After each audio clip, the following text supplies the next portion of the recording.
네, 요즘 시중은행이나 음식점, 관공서 등 어딜 가든 작고 투명한 모양의 저금통 찾아볼 수가 있는데요. 이렇게 작고 사소해 보이는 동전들이 모여서 더 멋진 세상을 만들어가는 곳이 있다고 합니다. 1인당 국민소득은 우리나라 10분의 1에 불과하지만 일정한 금액의 나눔이 매년 이루어지고 있는 나라, 바로 필리핀인데요. 고객들이 ATM 기기를 통해서 현금을 인출할 때마다 화면에 약 130원, 5페소를 기부하시겠습니까? 라는 질문이 뜨고 아주 간단한 절차를 통해서 기부가 이루어진다고 합니다.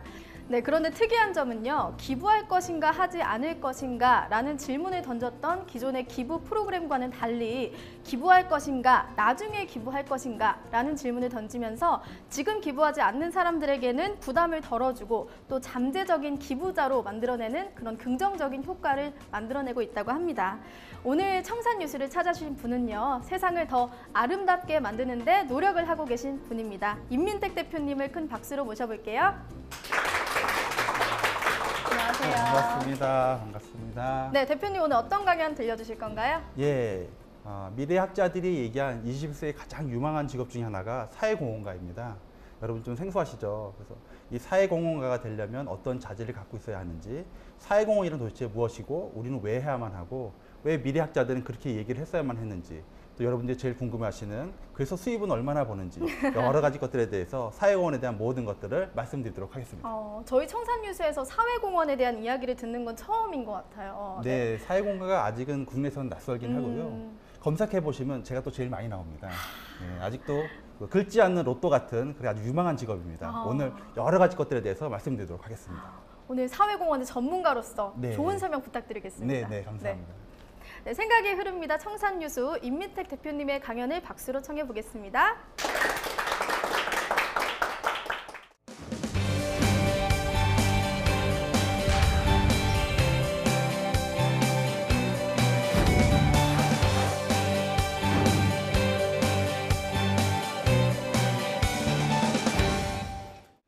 안녕하세요. 행복을 만드는 조다시 사회공헌가 임민택입니다. 반갑습니다, 여러분.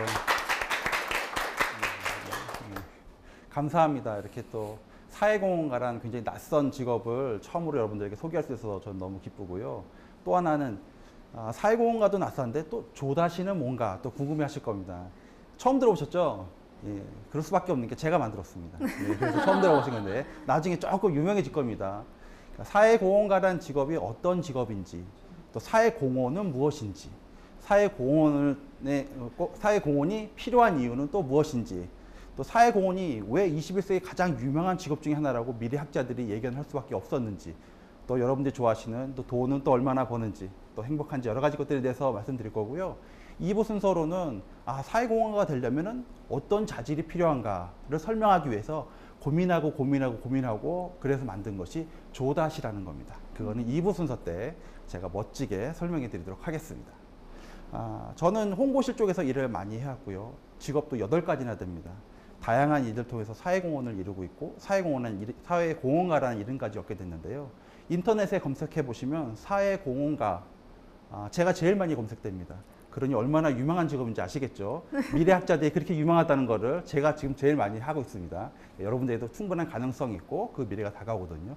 오늘 다양한 말씀들을 나누겠습니다.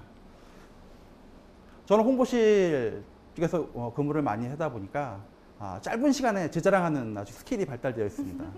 그래서 저는 이제 이렇게 저를 표현할 때 임민택 홀로와 대표인데 사회공헌가 또는 사회공헌 기획가이고요. 기자하고 작가, 강사, 재능기부 매니저, 그다음에 컨설턴트를 하고 있는데요. 사회공헌가라는 직업은 여러 사회공헌하시는 분들을 묶어서 사회공헌가라고 합니다. 어르신들을 돕는 분도 있고 고아원에서 봉사하시는 분들, 사회봉사단체에 계시는 분들 모두가 사회공헌가십니다. 그 중에서 저를 좀 더 잘 설명한다면 저는 사회공헌 기획가입니다. 어떻게 하면 세상에 돌아가는 모든 것들, 어려운 문제들을 사회공헌의 시선으로 만들어서 사람들을 행복하게 할까? 이것이 제가 주로 하는 일이고요. 많은 기업들과 또 NGO 단체들, 연예인들과 많은 시민들을 대상으로 재능 기부를 통해서 또 다양한 또 조합을 통해서 이벤트를 통해서 사회공헌을 기획하고 있어서 사람들은 저를 특히나 초등학생이나 중학생 아이들은 저를 NGO 단체 대표 사회공헌가 아니라 연예기획사나 엔터테인먼트 대표로 알고 있습니다. 그렇게 많은 사회공헌을 하고 있는데 그것의 이유는 저희 단체가 문화를 통한 사회공헌에 집중하기 때문입니다. 그래서 저희는 모든 행사, 사회적 이슈, 어려움들을 문화를 통해서 이루려고 노력을 하고 그렇게 집중해 오고 있습니다. 그러기 위해서 여러 가지 직업들이 필요했던 거예요. 저는 기자를 하고 있는데 월간지의 커버 스토리 전문 기자입니다. 연예인들만 인터뷰해서 그들의 삶을 긍정적인 것으로 포장을 해서 세상에 도전을 주고 감동을 주는 일을 하고 있습니다. 이것 역시 제가 하고 있는 사회공헌의 한 축이고요. 그를 통해서 많은 연예인들하고 교류를 하고 있습니다. 그를 통해서 제가 행사를 할 때 그분들과 같이 연합할 수 있는 계기도 되고 시를 통해서 많은 일들을 할 수 있는 계기가 되거든요. 그래서 저 기자라는 것을 놓을 수가 없습니다. 왜냐하면 사회공헌 하는데 꼭 필요한 요소 중에 하나거든요. 작가도 합니다. 저는 책을 3권을 냈고 교재를 1권을 냈고 그 다음에 시를 2개 발표해서 모 일간지에 오늘의 베스트에 선정된 적도 있었고요. 그 다음에 지금 또 준비하는 작가로서의 또 하나의 모습은 웹툰을 준비하고 있습니다. 무슨 웹툰을 할 줄 아냐, 왜 웹툰을 하냐라고 하는데 사람들을 많이 상대하고 어려운 사람들 만나다 보니까 그들의 얘기를 들어주고 저도 모르게 대답한 어떤 저의 노하우에 대한 것들을 얘기해 줬더니 많은 분들이 감동을 하셨어요. 그래서 그거를 많은 사람들에게 알리는 사회공헌을 하자. 가장 좋은 수단이 웹툰이더라고요. 그래서 웹툰에 대한 글을 쓰고 그것을 준비하고 있어서 조만간 또 웹툰이 또 저희가 발표될 예정입니다. 그 다음에 재능기부 매니저는 제가 무슨 행사를 할 때마다 언론 또는 또 기자분들, 그다음에 기업분들, 연예인분들, 많은 학생분들, 많은 봉사자들과 어울려서 함께 힘을 모아서 하거든요. 좋은 일은 혼자 할 수가 없습니다. 다 같이 해야 되거든요. 그래서 그런 재능들을 모으다 보니까 재능기부 매니저라는 이제 별명을 지어주셨는데 제가 워낙 사람들을 많이 만나다 보니까 어느 날은 몇 년 전에는 핸드폰을 봤더니 핸드폰에 10,000명이 있더라고요. 그래서 정리해서 다시 늘어난 게 지금 한 4,500명 정도 됩니다. 저는 사람들의 이름은 지독하게 못 외우는데 그분들의 재능만은 기억을 해요. 그래서 여러분들도 저랑 얘기 나누면 어느 순간 저와 함께 봉사를 하고 계시는 날이 있을 겁니다. 저는 그렇게 사람들의 재능들을 모으는 재주가 있습니다. 컨설턴트도 합니다. 저는 사업도 여러 번 망해봐서 돈을 어떻게 버는지는 모르지만 어떻게 하면 망하는지를 압니다. 그래서 그런 재주를 있어서 망하지 않을 수 있도록 최대한의 모든 방법들을 마련해 주기도 하고요. 뭐 기자도 하고 작가도 하고 강사도 하고 수많은 것들을 통해서 브랜딩도 해주고 그다음에 홍보 마케팅도 해주고 저는 홍보실장 또 출신이어서 홍보를 어떻게 하면 할 수 있는지 포장의 일도 저희가 해주고 있습니다. 그래서 그런 것들을 다 통틀고 또 최근에는 몇 년 전부터는 기업의 사회공헌팀에서 새로운 이슈를 만들어 달라 새로운 사회공헌 프로젝트를 만들어 달라 할 때 그분들은 매번 같은 것만 하시거든요. 저는 5년 동안 밑에 보시면 있지만 5년 동안 30여 개의 프로젝트를 10원도 안 들이고 했습니다. 그래서 그분들이 어떻게 자기들은 몇 억씩 들여서 했는데 티가 안 나는데 당신은 어떻게 매번 다른 걸 할 수 있습니까? 그래서 저는 그런 것에 대한 노하우를 전수하고 사회공헌의 이미지를 전달하고 컨설팅도 같이 해주고 있습니다. 저는 이렇게 다양한 직업을 가지고 있어서 그것을 가지고 사회공헌에 집중하고 있습니다. 그래서 저는 사회공헌가이자 사회공헌 기획가로 오늘도 여러분 앞에 서서 사회공헌 기획자는 이런 겁니다 라고 말씀드리려고 합니다. 저희 자랑할 것이 또 3줄이 남아있죠. 저 강사로서 또 많은 곳을 다니면서 많은 학생도 만나고 군인도 만나고 기업인도 만나고 봉사자도 만나고 이분들과 계속 대화하고 이야기를 나누고 있습니다. 어떤 분이 저한테 그러시더라고요. 지난번 최근에 나간 방송에서 무슨 직업이 이렇게 많습니까? 라고 하시더라고요. 저는 말씀드린 거는 저는 직업은 많습니다. 하지만 저의 가장 1순위는 사회공헌가입니다. 그리고 저는 그것이 저의 직업이자 저의 정체성입니다. 그러기 위해서 많은 직업들을 하는 것뿐입니다. 이것이 저의 사회공헌가입니다.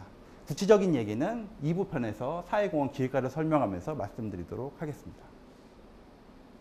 짧은 시간에 빨리 잘 설명하죠. 네. 제가 이런 거에 굉장히 훈련이 잘 되어 있습니다. 21세기 가장 유망한 직업 사회공헌가. 전 이거를 앞에다 내세운 이유가 너무 모르시는 거예요. 미래학자들이 10몇 년 전에 미래는 이럴 것입니다 라고 예측을 하면서 사회공헌가가 가장 유망한 직업 중에 하나라고 하는데 제가 여러 군데 강의를 하고 군대도 가보고 초등학교, 중학교, 고등학교 직장인들을 만나고 심지어는 사회공헌가로 활동하시는 봉사자들을 만나도 이 얘기를 말씀드리면 깜짝 놀라시는 거예요. 저희가 하는 일이 그런 거예요? 네, 맞습니다. 그런 일입니다. 굉장히 값어치 있고 전망이 굉장히 밝은데 소개가 안 돼 있어요. 그래서 저는 다닐 때마다 강의를 갈 때마다 여러 가지 것들에 대해서 강의를 하지만 꼭 말씀드립니다. 사회공헌이 왜 중요한지, 얼마나 가치 있는 일인지, 얼마나 비전이 있는지 그런 것을 꼭 설명합니다. 저는 2부 시간에 그런 것에 대해서 말씀드리고 또 1부 시간에도 또 말씀드리겠습니다.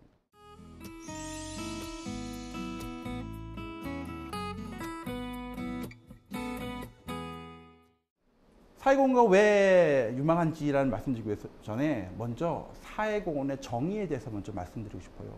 사회공헌을 이해하지 못하면 그것이 왜 유명한지조차도 모르거든요. 그리고 사회공헌을 해야만 하는데 그거를 왜 해야 되는지도 이해를 못 하시는 거예요. 그래서 근본적인 가장 핵심, 사회공헌이 무엇인가부터 말씀드려야 합니다. 사회공헌이 무엇일까요?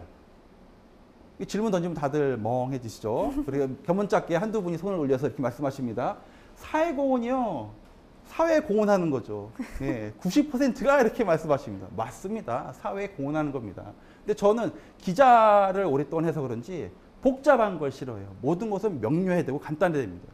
기자 수업을 받을 때 저희가 뭘 하냐면 인터뷰를 하면 2시간 나옵니다. 그거를 문장으로 풀면은 한 10페이지 나오는데 그거를 9장, 8장, 7장, 6장 해서 한 장으로 줄임 작업을 하는데 처음에는 뭐 뭐 이런 거 빼면은 금방 줄는데 한 장 정도 가면 더 이상 뺄 게 없는 것 같아요. 2, 3 한 얘기가 다 중요한 것 같아요. 그런데 한 줄로 줄여라? 그걸 한 카피로 해서 제목을 만들어라? 이거는 사람이 정말 간이 진짜 심장이 쿵쾅쿵거립니다. 그래서 그때부터 연습하면서 느낀 것이 뭐냐면 모든 것의 정의나 진리는 간단 명료해야 된다는 거예요. 사회공헌 프로젝트를 할 때도 마찬가지인데요. 제가 생각하는 것은 지극히 저의 주관이에요. 제가 사회공헌을 해보면서 느꼈던 저의 주관으로서 봤을 때 사회공헌의 정의가 뭐냐? 사람들을 행복하게 해주는 거예요. 그거 외에는 없어요. 이게 가장 큰 본질이에요. 어느 날 제 친구가 전화가 왔습니다. 늦은 한 3, 4시경이었는데 어떻게 살고 있니? 보통 오랜만에 전화하면 그렇게 하죠. 그러면 이렇게들 얘기합니다. 밥 먹고 살려고 열심히 일하고 있어. 한 80, 90% 또 이렇게 얘기합니다. 근데 그 친구가 저한테 이런 질문 던지면서 제 머리가 하얘졌습니다. 근데 밥은 먹었니? 저는 3, 4시간 너무 바빠가지고 밥을 못 먹었어요. 그때 친구가 이렇게 합니다. 너 뭐 하냐? 사람들이요, 성공을 해야 돼. 뭐 어디 취직해야 돼. 뭐가 되어야 돼. 라고만 하지. 그래서 어떤 행복을 원할래? 라는 거에 대한 질문이 없어요. 여러분들이 어떤 직업을 갖겠습니다는 1차적인 목표일 뿐인데 더 중요한 목표는 그래서 나는 어떤 행복을 가질 것이냐. 그에 대한 정의를 사람들이 안 갖고 있다는 거죠. 저는 그래서 사회공헌에 대해서 가장 깊이 들어간다면 우리가 밥을 먹는 거, 여러분이 이 자리에 앉아서 강의를 듣는 거, 제가 여기 와 있는 거, 또 오늘 이 자리를 위해서 제 아내가 운전하고 따라와 주는 거, 이 모든 게 뭐냐면 행복하기 위해서예요. 부모님들이 아이들에게 너 열심히 공부해. 왜? 행복하기 위해서. 근데 웃기죠? 근데 너의 행복은 잠시 미뤄둬. 우리가 원하는 근본의 본질을 자꾸 잊고 살아간다는 거죠. 그래서 사회공헌이 뭡니까? 행복하게 하는 거예요. 저는 그래서 당신은 뭐 하고 다녀요? 예, 여러분들이 행복할 수 있도록 행복을 만들고 다녀요. 그게 제가 하는 일입니다. 일반적인 똑같은 일도 사회공헌으로 바꿔서 의미를 가치를 부여하고 이 세상이 여러분들이 더 행복할 수 있도록 다니는 거. 이게 제가 하고 다니는 겁니다. 오늘 이 자리에 서서 여러분들이 얘기하는 거, 누군가가 이 도전을 받고 사회공헌에 대한 꿈을 꾸고 내가 밥 먹는 거나 사는 것의 직업에 대해서 사회공헌의 의미를 줬다면 저는 오늘 하루도 만족할 수 있습니다. 왜? 여러분이 행복할 수 있으니까. 저는 그것 때문에 이 자리에 서게 된 겁니다. 사회공헌을 왜 해야만 할까요? 간혹 이렇게 대답하시는 분들이 있으세요. 무슨 말이냐면 나만 잘 살면 되지. 그에 가장 반대되는 얘기를 하고 싶어서 하는 겁니다. 특히 결혼하신 분들은 그런 얘기 많이 하세요. 결혼하기 전에는 우리 형제 자매들이 형제 자매입니다. 결혼하고 나면 재수 씨의 남편인 거죠. 이런 식으로 관계가 좀 복잡해져요. 그냥 우리만 잘 살면 돼, 여보. 뭐 다른 거 다 필요 없어. 세상을 살다 보면 자꾸 그런 결론에 다다르게 돼요. 이제 상처 때문에 그런 거죠. 관심도 높고 기대도 높으니까요. 근데 사회공헌을 해야만 하는 이유가 그 대답을 해주기 위해서예요. 결론부터 얘기하자면 우리는 서로 연결되어 있기 때문에 사회공헌을 꼭 해야만 하는 겁니다. 제가 학교 와서 아이들한테 이런 얘기를 해줍니다. 만약에 제가 작가니까 한번 상상을 해보자. 여기 계신 분이라고 생각해보면 프랑스에서 테러가 일어났는데 여기 계신 분의 아버지가 실직을 하실 수가 있어요. 왜 그럴까요? 다들 그렇게 황당하다는 듯이 쳐다보시죠. 네네. 황당할 수밖에 없죠. 우리는 자꾸 살면서 우리 옆에 있는 애가 왕따를 당하거나 문제가 발생되거나 도와야 되는데 나만 잘 살면 돼. 그게 최고야. 그게 최고의 사회공헌이라고 하지만 우리가 연결되어 있다는 것을 자꾸 모르시는 거예요. 이렇게 생각해 봅시다. 프랑스에서 사고가 났어요. 테러가 났는데 대통령이신 겁니다. 여기 주변 분들한테 뭐 미국, 한국 다 도와달라고 했더니 다들 이렇게 얘기합니다. 우리나 잘 살래. 그게 세계 질서를 위한 길이야. 라고 안 도와줬어요. 근데 여기 프랑스 사람들이 미용 이런 거에 메이크업 이런 거에 관심이 많아가지고 화장품을 써야 되는데 경기가 안 좋고 소비가 위축되고 사람들이 공포 때문에 나가질 않고 실업자가 생기면서 더 소비가 악화됐죠. 한국에 계신 이분의 아버님이 화장품 공장을 직원 300명을 두고 했는데 장사가 안 되고 수출이 안 되니까 직원을 고용을 확 줄여야 되죠. 10명으로 줄였어요. 그럼 거기서 끝나느냐? 아니에요. 그 동네에 그 공장 주변에 있는 식당도 문을 닫아야 되고 거기 직원들이 다니는 아이들의 학원도 문을 닫아야 되고 미용실도 닫아야 되고 한 동네가 쑥대밭이 돼요. 그런 일들이 프랑스나 그런 뭐 아프리카에서 일어난 일, 테러나 에이즈나 재난이나 이런 것뿐만 아니라 우리 삶 속에 있어요. 우리 가족을 돌보지 않는다면, 우리 직장의 동료를 돌보지 않는다면, 내 친구를 돌보지 않는다면 우린 연결되어 있는 것 같지 않지만 언젠간 나에게 피해로 돌아오고 나의 피해가 우리 모두의 피해가 될 수가 있어요. 그래서 사회공헌은 꼭 해야만 하는 겁니다. 그럼 사회공헌가가 유망한 이유를 얘기하면서 왜 그 얘기까지 했을까요? 시대에 많은 흐름들이 있습니다. 이건 제가 추측한 것입니다. 제가 임의로 생각을 해본다면 세상을 변화시키는 인류의 큰 흐름들이 있었는데 첫 번째로 뭐 많겠지만 제 임의대로 오늘을 선정한다면 산업혁명. 대량 생산이 가능해지고 먼 곳까지 배송을 할 수가 있게 됐죠. 인류의 큰 혁신이었어요. 그 다음에 제가 생각하는 큰 혁신, 인터넷. 인터넷으로 인해서 세계가 교류하게 되고 정보가 모여지고 큰 변화들이 났어요. 그 다음에 또 뭐가 있을까요? 저는 스마트폰. 스마트폰으로 인해서 컴퓨터를 주머니에 넣고 다니는 거죠. 언제나 어디서나 수많은 정보, 수많은 네트워킹, 수많은 작업들을 할 수 있는 계기가 된 거죠. 그 다음이 뭔가요? 그 다음 때문이라 저는 생각해요. 여러분들도 들으시면 알아요. AI, 인공지능. 두 번째, IoT. 저희는 많은 직업 강사들하고 교류를 합니다. 미래학자들하고도 미래를 예견하는 강사들하고도 얘기를 하죠. 교육 전문가들하고도 얘기를 합니다. 근데 저희가 요즘 굉장히 미안해하는 게 있습니다. 이게 뭐냐면 우리가 강의를 들으러 오는 아이들에게 초중고 대학생들이죠. 그 친구들한테 앞으로 이런 직업이 유망해 라고 말을 못하겠다라는 거예요. 너무 변화가 크고 우리조차 예측을 할 수가 없겠다라는 거예요. 속도도 너무 빨라요. 그때 가장 문제가 생긴 것이 뭐 장점도 있지만 문제가 생긴 것이 뭡니까? 대량 실업이죠. 한 브랜드사에서 예를 들어 봅시다. 한 브랜드사에서 신발을 만들었어요. 신발을 개발하는데 6개월이 걸리고 제작하려면 2,000명의 직원이 필요합니다. 인건비를 감당을 못해요. 그래서 자꾸 저임금 국가로 공장을 옮기죠. 우리나라도 많이 그러셨죠. 근데 한 유럽의 선진 국가에서 임금이 그렇게 비싸다는 곳에서 공장을 다시 설립해요. 왜 그럴까요?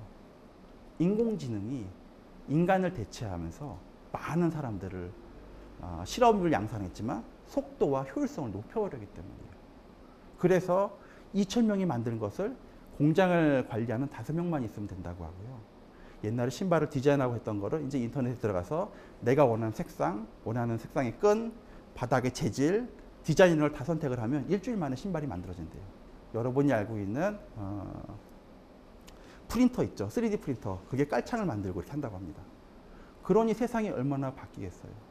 그리고 또 여러분도 들어보셨겠지만 이런 것도 있죠. 그러면 미래에 우리 인간은 뭐 해야 됩니까? 도대체 뭐 해야 됩니까? 어떻게 살아남을 수 있습니까? 정답은 뭐냐면 인공지능이 못하는 거 해야 됩니다. 인공지능이 뭘 못할 수 있을까요? 도대체 인공지능이 뭘 못할 수 있을까요? 그러면 인공지능이 제일 잘하는 게 뭘까요? 머리를 쓰는 거죠. 그래서 사람들이 조심스럽게 얘기를 합니다. 변호사, 의사, 머리를 써서 정말 똑똑한 분들이 하는 것들은 제일 1순위로 사라질 가능성이 높다. 왜냐하면 수많은 책을 읽고 경험을 쌓아서 그걸로 어떤 소비자들이나 뭐 얘기를 해줘야 되는데 슈퍼컴퓨터가 한 사람의 의사가 자기가 평생 동안 뭐 10만 명의 사원자들의 사례를 갖고 있다면 슈퍼컴퓨터는 연령별 뭐 각종 통계, 우리나라뿐만 아니라 전 세계 통계를 다 가지고 있겠죠, 인종별. 그럼 누가 더 정확한 결론을 내릴 수 있을까요? 그런 식으로 패러다임이 자꾸 변하고 있는 거예요. 심지어 미국에는 변호사가 슈퍼컴퓨터가 고용이 됐습니다. 그래서 무슨 사건이 발생되면 전 세계 판례를 분석을 하니까 인간이 상상할 수 없는 일들이 벌어지는 거죠. 그러면 아까 말씀드린 그러면 슈퍼컴퓨터가 인공지능이 제일 못하는 게 뭐가 있을까요? 거기에 아까 얘기했던 사회공헌가가 가장 유망한 직업 중에 하나라는 것에 정답이 있습니다. 그게 뭐냐면 슈퍼컴퓨터는 똑똑하고 데이터를 만들 수는 있지만 사람의 감정을 다스리지는 못해요. 엄청나게 뛰어난 감정까지 조절하는 인공지능이 언젠가는 나올지도 모릅니다. 그것조차도 저희는 예측을 할 수가 없죠. 하지만 가장 마지막 단계가 아닐까라는 생각을 하고요. 만약 이분이 아프세요. 그럼 로봇가 와가지고 너 아프니? 이러면 아픈 게 갑자기 사라집니까?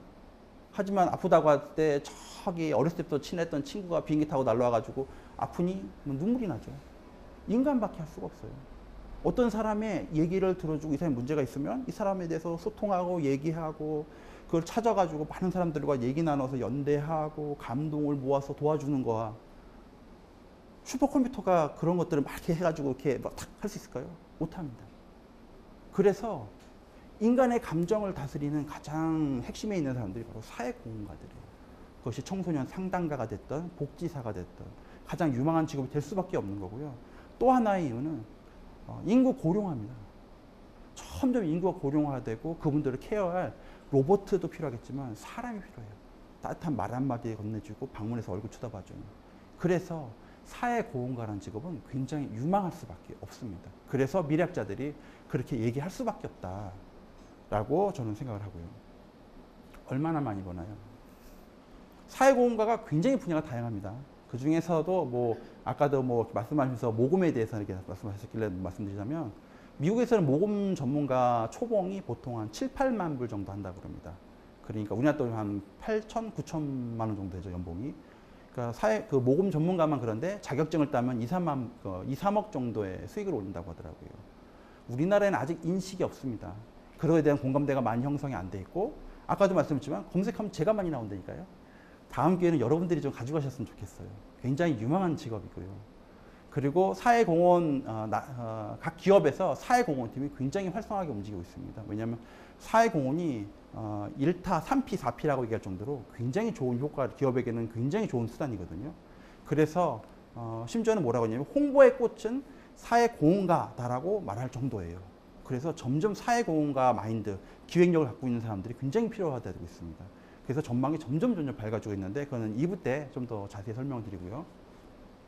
저는 뭐 케이블 방송에서 유명한 방송에서 얼마나 많이 버나요? 월급을 소개해 주세요. 라는 모습을 보면서 되게 그래 너무 중요한 거니까 라고 하지만 한편으로 사회공헌가로서는 조금 아쉬운 점이 있었어요. 이게 뭐냐면 이 질문이 없었기 때문에 얼마나 많이 행복한가요?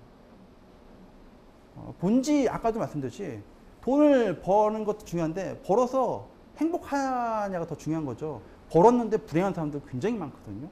의사가 됐는데 사실은 남들이 의사 되면 돈 많이 번다고 벌었는데 피를 무서워하시는 거예요. 이런 거랑 똑같은 거죠. 여러분들 이 사회공헌가는 경영에서 얘기하면 돈 대비 효율성으로는 최고입니다. 급여가 점점 상승할 거고 니즈가 좀 더 올라갈 거고 고령화 시대가 되면서 굉장히 롱런할 것이며 자기 받는 급여가 점점 올라갈 것이고 그거 대비 자기 만족도와 행복이 굉장히 높아질 것입니다. 저는 오늘도 여러분들 앞에서 섰습니다. 왜? 여러분들이 행복했으면 하는 거고요. 그 행복의 또 다른 어떤 기회, 어떤 가능성을 사회공헌가를 통해서 알려드리고 싶었습니다. 여러분들도 언젠가는 사회공헌가가 되셔서 본인도 행복하고 사회도 행복하게 하는 그런 멋진 분들이 되셨으면 좋겠습니다. 네, 사회공헌가, 조다시 사회공헌가 임민택이었습니다. 반갑습니다.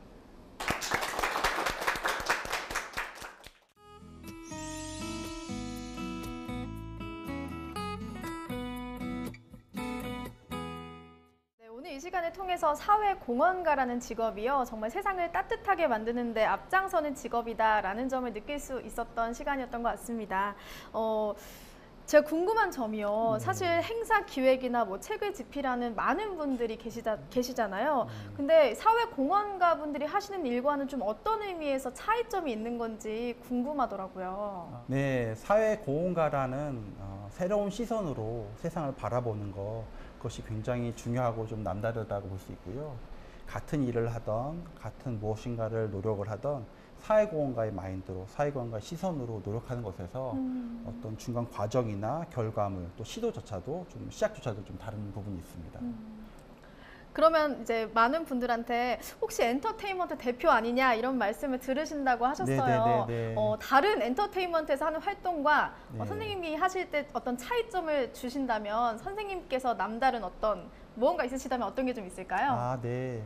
이게 사랑하는 사람을 만나면 그 사람만 하루 종일 생각하고 당구를 하면 하루 종일 당구만 생각나죠. 전 사회공헌가로서 밥을 먹어도 어떻게 하면 사회공헌을 할 수 있을까? 책을 쓰더라도 어떻게 하면 이게 사회공헌으로 이어질까? 누구를 만나도 어떻게 하면 이를 통해서 이 만남이 사회공헌으로 연장될 수 있을까? 모든 삶 속에 모든 행동이나 의미나 시작이나 모든 것을 사회공헌에 기반을 두고 하고 있습니다.